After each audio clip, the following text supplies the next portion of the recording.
Wassalatu wassalamu ala rasulillah wa ala alihi wa sahbihi wa wala.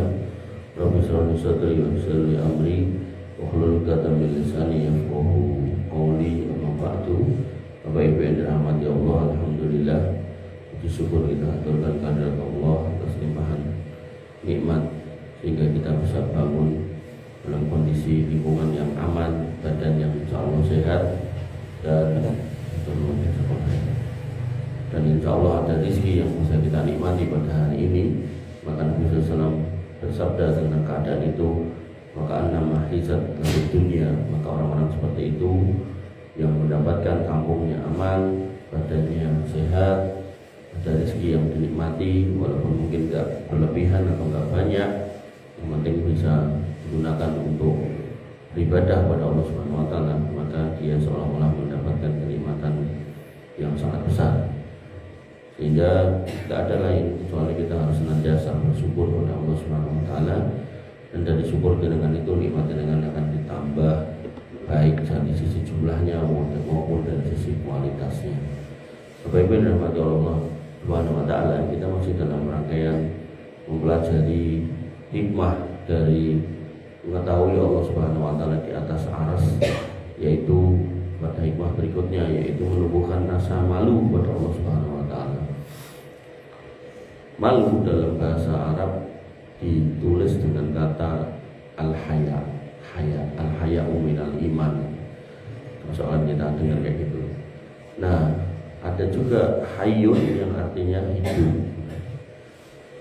Jadi ada kaitannya al-haya sama al-hayyu, hidup sama malu. Karena rasa malu adalah bagian dari inti kehidupan hatinya seseorang. Jadi hati yang hidup itu kalau masih punya rasa malu, makanya Nabi SAW menyebutkan al-haya'u minal iman wal imanu fil jannah. Malu itu bagian dari iman, dan iman menjadi syarat untuk masuk surga. Nanti dalam hadis yang lain Nabi mengatakan idalam tastahi fasna masikta. Nek wis ra izin kono nglakoni apa sak karep-karepmu kono. Ini bukan berarti nyuruh untuk berbuat sekehendak hati, tidak. Tapi ini maksudnya niku koyo ngelulu ngono. Nek wis ra izin karep metu omah ra katokan kono. Tapi bukan nyuruh, tapi sebuah apa istilahnya? Sebuah bentuk merendahkan bahasanya orang yang tidak punya malu, maka dia akan berbuat sakarepe dhewe. Sehingga dalam istilah agama, malu dijelaskan adalah sebuah perasaan yang mendorong seorang untuk meninggalkan kemaksiatan dan melaksanakan ketaatan karena takut dan mengagungkan atau hormat kepada Allah Subhanahu wa taala. Alhamdulillah Bapak Ibu yang dirahmati Allah Subhanahu wa taala, orang yang malu kepada Allah maka akan mencegah dirinya berbuat maksiat. Subuh dan ratangi isin dalam Gusti Allah lah gitu. Maka umumnya kita malu itu kepada manusia. Wah, orang di masjid isin apa tanggalku, nah, itu jelek. Yang terbaik adalah malu karena Allah. Ada pertemuan yang lalu, umumnya kita juga takut karena manusia. Kok anu men rapi men, kamu senani bose nek rapi ya. Padahal sebenarnya kondisi paling bagus itu kalau kita takutnya bukan pada manusia, tapi pada Allah Subhanahu wa taala. Dan malu adalah tanda kesempurnaan iman dan sumber semua kebaikan. Orang itu kalau sudah punya rasa malu, dia nggak akan berbuat hal-hal yang jelek, nggak akan keluar rumah buka aurat, malu sama Allah, nggak akan mencuri, nggak akan malas-malasan ibadah, mesti akan berusaha semaksimal mungkin. Nah, Bapak Ibu yang dirahmati Allah Subhanahu wa taala, maka Islam mendudukan malu dengan kedudukan yang tinggi. Nabi SAW bersabda, al-haya'u syu'batun minal iman. Malu itu bagian dari iman. Hadis riwayat Muslim dan Imam Bukhari. Imam Nawawi mengatakan, innal haya'a khuluqun yahussu alal ijtinabi al-qabaih. Bahwasanya malu adalah akhlak yang mendorong seorang untuk menjauhi al-qabaih, kejelekan-kejelekan. Baik jelek yang bersifat maksiat ataupun jelek yang sekedar jelek gitu. Wa yamna'u minat taksiri fi haqqin dzil haqq. Dan malu itu akan mencegah orang dari mengurangi atau mengambil hak orang lain yang punya hak. Dum-duman nopo warisan gitu. Nek gak punya rasa malu pada Allah Subhanahu wa taala yang di atas arsy sana yang mengawasi kita, maka ya pengennya dibaik kabeh. Tapi karena punya rasa malu dan kita tahu Allah nanti akan mencatat itu semua, maka hendaklah iki dudu jatahku sing iki wae. Menjawab pemimpin rahmatullah Allah Subhanahu wa taala. Rasa malu merupakan benteng bagi hati dari kerusakan akhlak dan iman.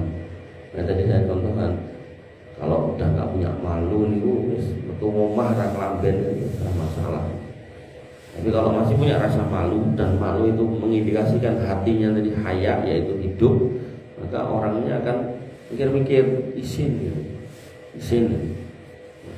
Kemudian yang kedua, Allah sendiri Maha Pemalu dan Allah menyukai orang yang punya sifat malu. Nabi SAW bersabda, Innallaha hayyun sittirun yuhibbul haya wassatra. Sesungguhnya Allah itu Maha Pemalu dan Maha Menutupi, dan Allah mencintai rasa malu dan sifat menutupi.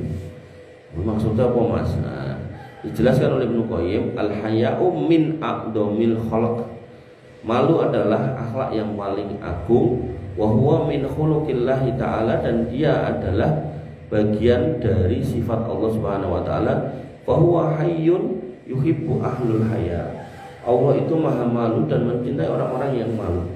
Nanti dalam sebuah hadis, Allah itu malu kalau sampai ada seorang hamba tuh mau tangannya diangkat, nyebut ya Robbi, ditarik kok urung dikabul deh. Allah itu malu, isin. Soalnya Pak, Allah Maha Kuasa untuk mengabulkan. Kok urung tak kabul ya, padahal dia udah jalur gitu. Nah, walaupun begitu nanti dalam hadis yang lain, wa maluhu wa masrabu haramun wa akluhu haramun wa malbasuhu haramun wa qudiya bil harami. Walaupun nanti dalam hadis yang lain ada orang yang sudah minta-minta, tapi makanannya haram, minumannya haram, pakaiannya haram, kerjaannya haram, fa anna istajabullah, maka tidak akan dikabulkan, mana mungkin dikabulkan doanya. Itu ada hadis yang lain. Tapi secara umum orang itu kalau sudah mengangkat tangan, maka Allah itu malu kalau tangannya itu ditarik kok belum dikabulkan. Nah, aku mendino angkat tangan yang kabul mas. Nah, maka monggo introspeksi, apakah makanan kita sudah halal, minuman kita sudah halal, pakaian kita sudah halal, kerjaan kita sudah halal. Kalau semua itu sudah, mami itu sudah kok untuk morong kabul, maka di situ benar paham doa itu ada 3. Mungkin dikabulkan sesuai dengan minta. Nah, ini kan katanya belum atau tidak. Maka yang kedua mungkin diganti yang lain. Jangan jalur duit. Ternyata orang dikasih duit dikasih sehat. Jangan jalur mas-masan misal, ternyata dikasih keluarga baik. Nah, itu mungkin diganti di situ. Atau kemudian ditunda. Ditunda itu apa? Jalur saniki mungkin dikasih ini mungkin 2 tahun kas, 3 tahun kas. Bisa juga ditunda untuk putrani. Nah, orang dikasih aku sing jalur aku karena mungkin hati kita tidak siap. Randidit satu di masjid, dungo atau kasih duit sebagaimana yang dia minta, selali di masjid, pilih dolan, jalan-jalan, piknik, nge-mall, wayah sholat tidak ke masjid. Gitu. Makanya, dengan akan dapati nanti di Ramadan, ketika Ramadan awal banyak orang ke masjid, begitu THR cair, nah, sing rame mulai. Nah itu loh hikmah dari Allah. Dan makanya Allah itu Maha Kuasa mengabulkan doa, tapi Allah itu juga punya sifat Al-Hakim, Maha bijaksana dalam mengabulkan doa. Sehingga ketika Allah kemudian memberi tidak semua dari apa yang jenengan minta, bukan berarti Allah tidak mampu, jelas Allah mampu. Jenengan tiap hari kan dengar Allahu Akbar, gitu. Allah Akbar itu artinya Allah secara zatnya itu besar sekali. Ketika arasnya dibandingkan dengan kursinya niku kayak cincin di tengah padang pasir, sing dadi padang pasir niku arasnya, sing dadi cincin niku kursinya. Ketika kursinya dibandingkan dengan langit di bawahnya saisi-isinya, bumi saisi-isinya, niku kayak cincin di tengah padang pasir. Berarti kan kita kecil banget dan Allah lebih besar dari semua itu. Maka itu yang disebut dengan Allahu Akbar. Nah, tapi jangan lupa yang kedua, Allah juga Al-Alim. Allah Maha Agung. Maha Agung itu pripun maksudnya? Allah memiliki kemampuan yang sangat besar melebihi siapapun. Makanya Allah juga menyebut bahwa Samiul Basir, Maha mendengar dan Maha melihat. Mendengarnya Allah walaupun di atas arah sana, Allah mendengar jeritan Yunus alaihi salam di dalam perut ikan, di tengah kegelapan malam, di tengah dalamnya lautan. Yunus alaihissalam terjebak di dalam perut ikan 3 hari 3 malam dan dia berucap la ilaha illa anta subhanaka inni kuntu minadz dzalimin. Allah mendengar. Makanya nek jenengan sing mboten ning jero lautan kok ndonga ya Allah lebih dengar to wong ning jero lautan ya. Nah Allah mendengar itu. Makanya Bapak Ibu rahmatullah Allah. Semua doanya itu pasti akan kabul. Cuman ya tadi dulu. Pertama introspeksi dulu. Makanankah halal kah? Halal. Alhamdulillah. Minuman halal? Halal. Pakaian halal? Halal. Kerjaan halal? Halal. Nah, tinggal nanti kemungkinannya kalau enggak ditunda, diganti atau kemudian diberi sesuai yang dengan minta. Makanya Bapak Ibu rahmatullah Allah Subhanahu wa taala jangan sampai dengan istilahnya telah atau capek untuk merasa capek untuk berdoa. Padahal doa niku mboten bahaya. Bapak Ibu rahmatullah Allah Subhanahu wa taala. Dan malu kepada Allah akan melahirkan ketaatan. Nah, Nabi SAW bersabda, "Istahyu minallahi haqqal haya." Para sahabat, Nabi bersabda kepada para sahabat, ya, banyak-banyaklah kalian merasa malu kepada Allah dengan malu yang sebenar-benarnya. Kemudian para sahabat berkata ketika Nabi mengatakan itu, "Oh, kami punya rasa malu kepada Allah, wahai Rasulullah." Kemudian Nabi bersabda, "Laisa dzaka," ora malu sing kaya ngono kuwi sing diklaim-klaim ngono kuwi. "Walakinal istihya'a minallah haqqul haya an tahfadur ra'sa wa ma wa'a." Malu kepada Allah itu akan menyebabkan, nah, malu yang benar nih akan menyebabkan, ya, Allah akan menjaga kepalamu dan isinya. Wal batnu wa ma hawa, dan perutmu bersih berikut dengan hawa nafsunya. Wa tadhkurul mauta wal bila, dan engkau mengingat mati dan kehancuran yang akan dihadapi oleh orang yang berada di alam kubur. Jadi malu itu harusnya melahirkan sifat di mana kamu itu otakmu ini pikirannya jangan kotor, perutmu ini jangan sampai diisi barang haram. Terus dino-dino kuwi eling mati. Nah, dari eling mati itu maka Nabi menyebutkan, pernah ditanya, wa ayyul mu'minina aqyas, orang iman yang cerdas seperti apa? Orang iman cerdas itu seperti apa? Yaitu alladzi aksaru lidzikril maut, ya orang yang paling banyak ingat mati. Ning mboten mung kelingan tok, summa ba'dahu istidadan, kemudian mempersiapkan umur wis 75.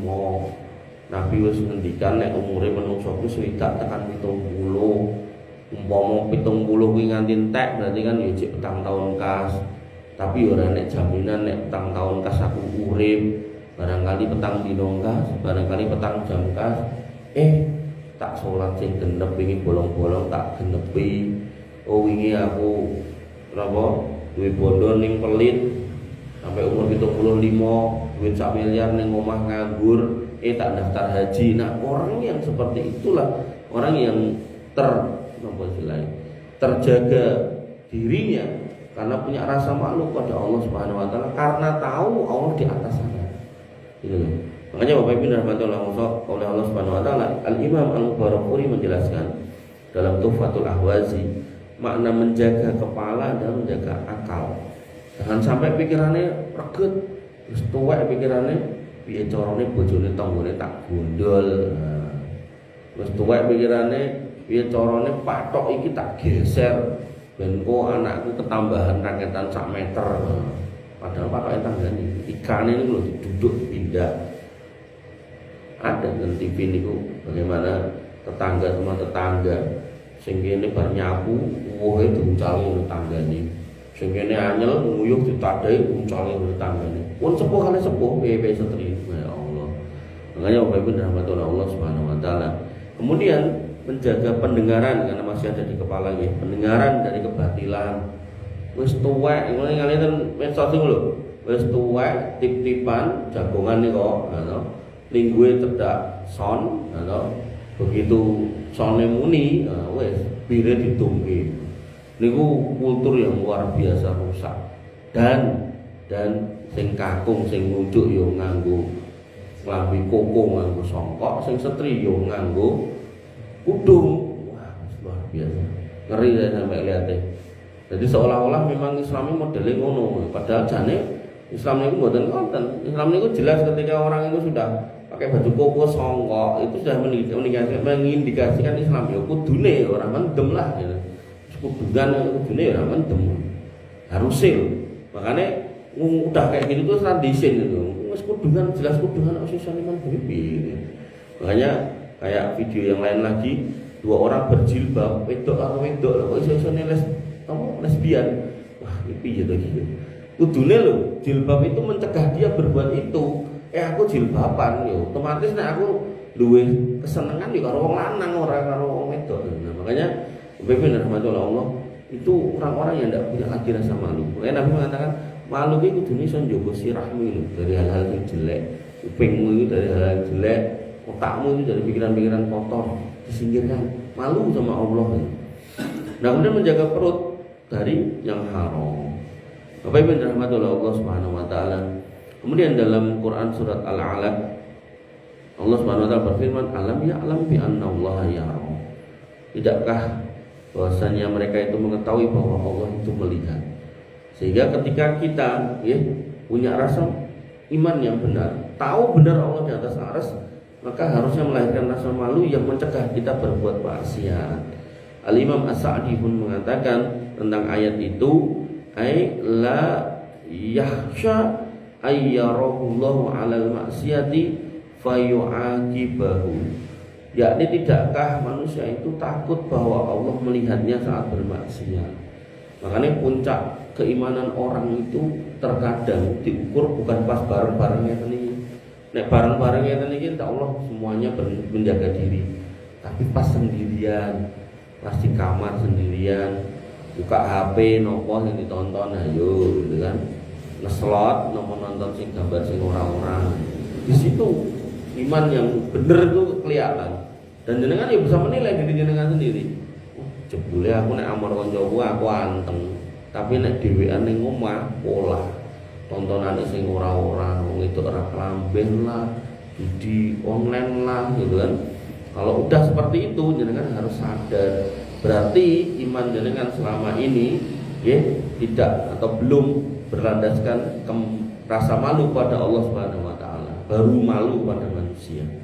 Makanya Bapak Ibu dan Allah Subhanahu wa taala, orang yang punya rasa malu yang benar kepada Allah akan berhenti dari dosa ketika sadar bahwa Allah sedang mengawasinya.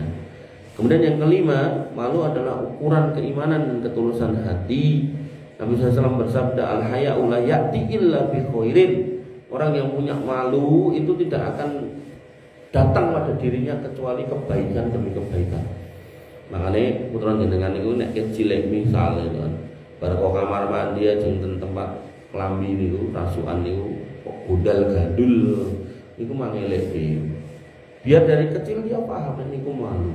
Terus medal omah ra kelamben dilek-dilek kok kelambi, kelambi. Atau endi gitu kan. Masuk dari kecil ya suruh jilbaban. Bilang malu biar terpatri di otaknya itu pentingnya rasa malu. Al-Imam Al-Qurtubi berkata, malu adalah sumber dari segala kebajikan karena ia menahan seorang dari maksiat dan mendorong kepada kebaikan. Pokoknya ngendikan gadah putra cek duwe isin niku insyaallah sae. Tapi nek ora ndek isin, mendem ning dalan ya ora isin, yang ning dalan ora isin, Bahkan puncak dari rasa malu yang akan terjadi di akhir zaman, Nabi sudah mengingatkan, hari ini sudah kejadian, yaitu apa? Banyaknya perzinahan di tepi jalan. Banyak naik mobil parkir goyang dhewe enten Solo zaman biyen. Nah niki pun mboten enten. Niku napa rakuan nyewa hotel, akhirnya nganggo payung ditoto, pijet payung. Nek mlebu mriku napa ya terus wong pijet tok. Sing pijet liyane wong sing tawa pijet niku dandanane ra karu-karuan. Makanya Bapak Ibu rahmati oleh Allah Subhanahu wa taala, ada sebuah contoh yang besar dari Khalifah Utsman bin Affan, bagaimana beliau itu sangat pemalu, dan karena beliau pemalu, malaikat pun malu sama Utsman bin Affan, dan Nabi pun juga malu pada Utsman bin Affan. Nabi bersabda, ala istahyi min rajulin tastahyi minhul malaikah. Tidakkah aku itu malu kepada seorang laki-laki yang malaikat pun malu kepadanya. Jadi ceritanya ini Nabi nembe lenggahkan satu kebun. Nah, Abu Bakar lebet, assalamualaikum ya Rasul. Nabi dalam posisi ngelekar itu, nampak selain berbaring. Nah, terus Abu Bakar melebet, waalaikumsalam, masuk. Nabi buatan berubah posisi duduknya, lekaran, semedi. Nah, Umar masuk. Begitu Utsman minta izin, Nabi langsung lenggah, cekal. Ditangleti, ya Rasul, pas kula jenengan tesih wonten. Pas Abu Umar jenengan wonten. Tinggal Utsman jenengan langsung lenggah. Maka Nabi mengatakan iki, apa aku ra izin karo wong sing malaikat kowe izin karo dhek. Makanya Utsman bin Affan ini sahabat yang sangat pemalu.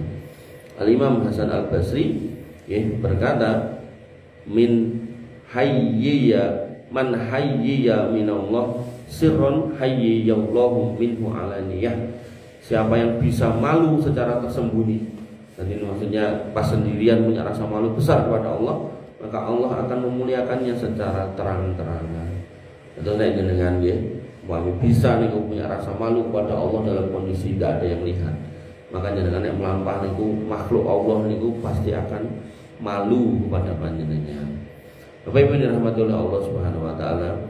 Maka kesimpulannya yang bisa saya sampaikan, hikmah dari yang saya sampaikan pada pagi hari ini, yaitu bahwasanya di dalam Islam malu itu adalah sifat yang terpuji, dan malu itu adalah satu keadaan atau satu sifat yang muncul setelah adanya rasa takut kepada Allah Subhanahu wa taala, dan itu muncul juga karena seorang hamba itu tahu kedudukannya dan kedudukan dirinya di bawah, yang sangat kecil, sangat rendah, sangat hina, dan Allah yang di atas, yang maha agung, maha segala-galanya, maha mendengar, maha melihat.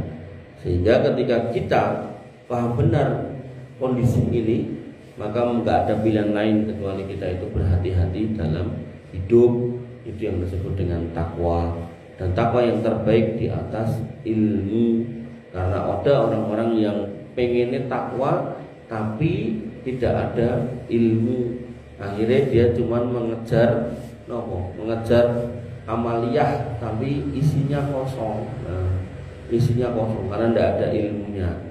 Makanya nanti akan jenengan dapati orang rajin sholat, ning sholatnya tidak bener. Sholat dia gitu, tapi sholatnya tidak bener. Allahu Akbar. Nah, itu contoh bagaimana dia rajin sholat tapi sholat kayak gitu terus dipraktekkan. Atau kemudian dia beramal-amal yang lain, misal haji, umroh, tapi di tempat jalan, di tanah suci sana, bukannya mentauhidkan Allah sebagaimana talbiyah dia, labbaik Allahumma labbaik, labbaik la syarika lak labbaik innal hamda wa ni'mata lak wal mulku la syarika lak, tapi justru di sana berbuat kesyirikan. Nyedaki Ka'bah nggo gunting, kainnya diketok nggo jimat. Kemudian datang ke tanah-tanah tertentu nyari niku pasir dilebokke botol ngeten iki nggo mulih dienggo jimat. Nah, itulah orang-orang yang niatnya bertakwa tapi salah. Kenapa? Karena tidak ada ilmu. Makanya Bapak Ibu dirahmati Allah Subhanahu wa taala, iman itu penting. Hasil dari iman itu rasa takut, rasa malu kepada Allah Subhanahu wa taala, yang akan mencegah kita berbuat maksiat, mendorong kita berbuat taat. Dan maksiat dan taat ini harus benar-benar diilmui, mana yang disebut maksiat, mana yang disebut taat. Jangan sampai kita tidak tahu. Nah, makanya disitulah pentingnya majelis ilmu. Majelis ilmu itu penting. Maka kalau ada dan dengan punya waktu longgar, maka sebaiknya bisa hadir. Apakah di sini, apakah di masjid yang lain, semoga agar ilmu itu bertambah terus dan dengan makin ke sana makin hati-hati. Nah, orang yang memperbaiki takwanya terus menerus itu yang disebut dengan haqqatu qotih, dan orang-orang yang takwanya itu levelnya tinggi itu disebut orang muttaqin, dan surga itu disiapkan untuk orang-orang yang bertakwa itu. Dan surga bertingkat-tingkat, makin tinggi tingkatannya itu kedudukannya makin baik, yaitu buat orang-orang yang makin baik dalam bertakwa. Makanya ketika jenengan bisa begitu duduk wedangku buat jenengan unjuk, insya Allah kedudukan jenengan meningkat. Tapi nek kabeh kok yang ngeraku sing jiko, walaupun kene wong tak jiko serandesin dan duwe rasa wedi sama Allah Subhanahu wa taala, nah otomatis takwanya itu sedikit. Maka harapan saya Bapak Ibu dan rahmatullah Allah Subhanahu wa taala, materi ini akan berlanjut terus tentang bagaimana hikmah setelah kita tahu Allah di atas aras itu terus ngopo terus piye gitu. Nah, ini insya Allah akan saya sampaikan terus agar kemudian menghasilkan keimanan yang baik kepada Allah Subhanahu wa taala. Termasuk yang saya sampaikan di beberapa masjid. Kalau kita udah tahu Allah sedemikian gede, sedemikian agung, sedemikian kuasa, semua Allah klaim yang menciptakan, langit Allah yang cipta, laut Allah yang cipta, kok iso-iso iki berbuat kesirikan iki piye ditani. Nggih, mobil mengatakan mawon, mboten kula perpanjang, mungkin tak mboten rampung-rampung. Kurang lebihnya saya mohon maaf. Wa'alafu minkum wa anakallahu wa bihamdika asyhadu an la ilaha illa anta astaghfiruka wa atubu ilaik. Assalamualaikum warahmatullahi wabarakatuh.